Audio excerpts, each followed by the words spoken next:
Jorge González nació en el Colorado. Su historia parece salida de un cuento de fantasía. Producto de una enfermedad, su cuerpo no dejó de crecer nunca. De niño, sobresalía por su altura y de joven sentía con dolor la mirada curiosa de todos. Pero un día, su gran estatura le abrió nuevos caminos. Saltó a la fama como jugador de básquetbol profesional, luchador en ligas de Estados Unidos y hasta como actor en una reconocida serie de Hollywood. Pero la vida no fue fácil para Jorge. Su enfermedad se complicó y debió abandonar su ascendente carrera como ídolo de grandes y chicos. Jorge volvió a su ciudad natal, donde transitó sus últimos días. Queda su recuerdo y su historia de fantasía, aquella que lo llevó a ser un gigante en Formosa.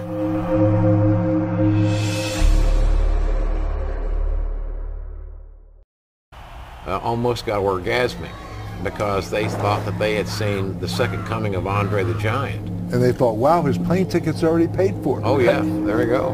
And so Jorge González. Yeah, yes. Nice guy, yes, as you'll ever meet. Bueno, en el año 2001, en diciembre, Jorge González, conocido también como el Gigante González, que era vecino mío del Colorado, me llama por teléfono. Yo nunca tuve ni siquiera un diálogo con él, solamente sabía quién era, bueno, porque era ya un personaje relevante. Y me llama para plantearme nada menos que la necesidad de escribir sus memorias. Eso me llevó, ¿no es cierto?, a hacerle una propuesta. Como estábamos en diciembre, le dije, bueno, mira, después de Navidad y Año Nuevo, voy a ir a tu casa, que me quedaba muy cerca, unas 4 o 5 cuadras. Y así fue como en el verano del 2002 me iba con un pequeño grabador a escucharlo. La idea era grabarlo todas las tardes, no más de 1 hora, porque él se fatigaba, estaba en ese momento viviendo, digamos, todos los retrocesos de la diabetes, que es una enfermedad demoledora, y yo tenía que ser paciente. Bueno, ahí llegué y me senté al lado suyo y le fui haciendo preguntas. Le digo, yo te voy a hacer preguntas y vos las vas contestando como quieras, como puedas, como las recuerdes, porque no importa el orden. Después, cuando escriba el libro, yo voy a intentar ordenar o desordenar más. Y así fue que me enteré que era el hijo mayor de una familia de 3 hermanos y 2 hermanas. Ninguno de ellos había sufrido esta enfermedad de acromegalia, pero sí tenía 2 hermanos, Ricardo y Omar, que eran tan altos, casi tan altos como él, llegaban a los 2 metros. Pero recordemos que Jorge siguió creciendo hasta el día de su muerte y se calcula que llegó a medir 2 metros 34. Calzaba 56, obviamente todos sus zapatos y zapatillas hechas a medida. El Gigante González vivía solo en una casa hecha a su medida, con puertas a su medida y con cama a su medida, pero vivía solo. El ejemplo que yo siempre doy es que miremos dónde termina una puerta y el umbral termina a los 2 metros. Bueno, imaginemos por encima de ese umbral un cuello y una cabeza. Esta idea, ¿no es cierto?, de encontrarme con una persona de estas dimensiones, fue fascinante. Sobre todo intentar conocer quién era, cómo pensaba, qué sentía, porque la vida deportiva de Jorge era fácil buscarla en internet. Estaba en los diarios, estaba en todos lados. La idea era escribir, para él, por supuesto, aquello que él no podía contar a otros. Se quedó solo, sin trabajo y condenado a una extraña silla con ruedas que en realidad era muy precaria porque no hay silla con ruedas para ese tamaño y tampoco le aceptaron motorizar esa silla de ruedas. ¿Por qué ahora no podés caminar? Porque a mí me agarró la polineuropatía diabética, que se le llama, que es que uno pierde la sensibilidad de los pies. ¿Vos no sentís los pies? No, no siento. No los sentís directamente. Y eso hace que uno al caminar no sepa dónde... ¿Yo te dónde... lo toco y no lo sentís? No. Nada. ¿Hasta dónde llega? Hasta eso se llama bota, justo hasta acá. Hasta ahí. Pero no avanza.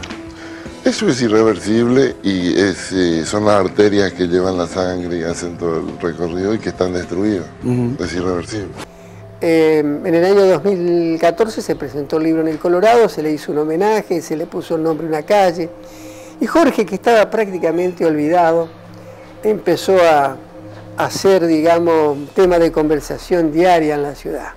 Creo que eso es lo que a mí más me enorgullece, de haber ayudado a que este joven deportista que había trascendido los límites de la provincia, que se había hecho conocer en los Estados Unidos, que había jugado al básquet en la selección argentina juvenil, que intentó debutar en los Atlanta Hawks, que integró la troupe de Ted Turner, más hermosa, más importante del mundo, que recorrió gran parte del mundo varias veces, que filmó con Pamela Anderson para la televisión norteamericana, que conoció a los más grandes luchadores de Atlanta.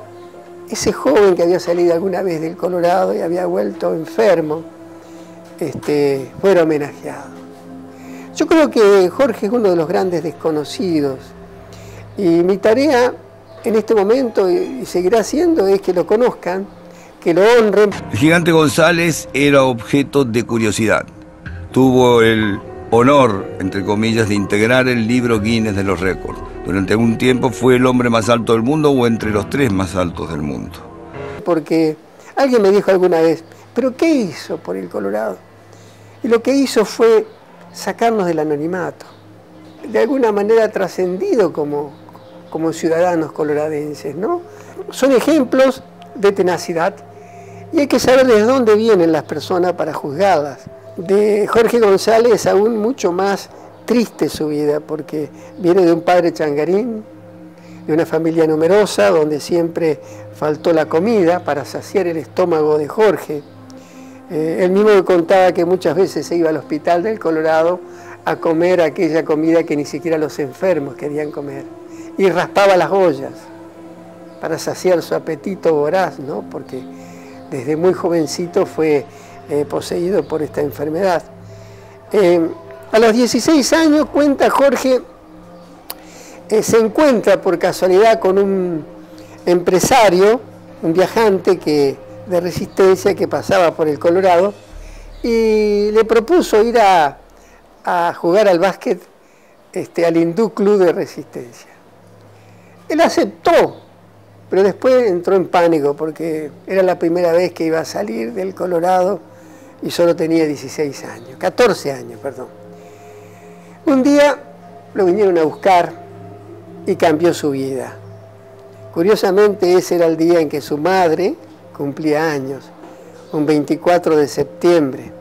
Tenía 44 años, fue el jugador más alto de la historia del básquet argentino y también probablemente el más solo. En realidad, el Gigante González no murió por su altura, pero sí por las consecuencias de su altura. La diabetes lo terminó hundiendo en una enfermedad insoportable. Todos los que padecen acromegalia agudizan, así como la altura, también sus propias patologías. Ni los hombres ni los árboles crecen hasta el cielo. El Gigante González tampoco pudo hacerlo. Cuando él sale del Colorado, cambia todo. Por ejemplo, su primera experiencia en un hotel, nunca había estado en un hotel, no se atrevió a dormir en la cama por temor a destrozarla. Prefirió dormir en el piso. Debió enfrentar infinidad de situaciones como esa. Jorge, por ejemplo, no podía salir a ningún lado sin ver si los ventiladores del techo no lo iban a decapitar, si las sillas estaban preparadas para soportar sus 180 kilos y su enorme cuerpo. Y además, él lo hizo todo convencido, me decía, de que tenía que disfrutar cada momento. Muchas veces se le reprochó que no había sido un deportista disciplinado, y lo fue. Mientras estuvo en la selección de básquetbol argentina, adelgazó, logró un cuerpo fibroso, atlético, dinámico, tanto que la NBA lo convocó. Si no, no lo hubiera convocado. Lamentablemente no dio la velocidad que ellos querían para poder entrar en la NBA, pero aquí había sido nominado ya para el Olimpia de Plata por su desempeño en la selección juvenil de básquet. Y cuando se va de acá es un atleta fibroso, dinámico, sano, a pesar de que sigue creciendo. Y en Estados Unidos, para poder entrar en la troupe de luchadores, debió engordar, porque el primer encuentro que tuvo con Turner le dijo: te quiero con esa altura, pero con 20, 30 kilos más. Y ahí fue que comió de una manera muy yankee, ¿no? Mucha chatarra, mucha hamburguesa, mucha Coca-Cola, justamente en Atlanta, ¿no? Que es la capital de la Coca-Cola y de la hamburguesa. Y se dice, él contaba como una hazaña, que llegó a comer 15 hamburguesas de una sola vez y a tomar 20 litros de Coca-Cola. Eso nos da idea de cómo fue destruyendo su metabolismo y cómo fue cambiando, ¿no? Cómo fue modificándose.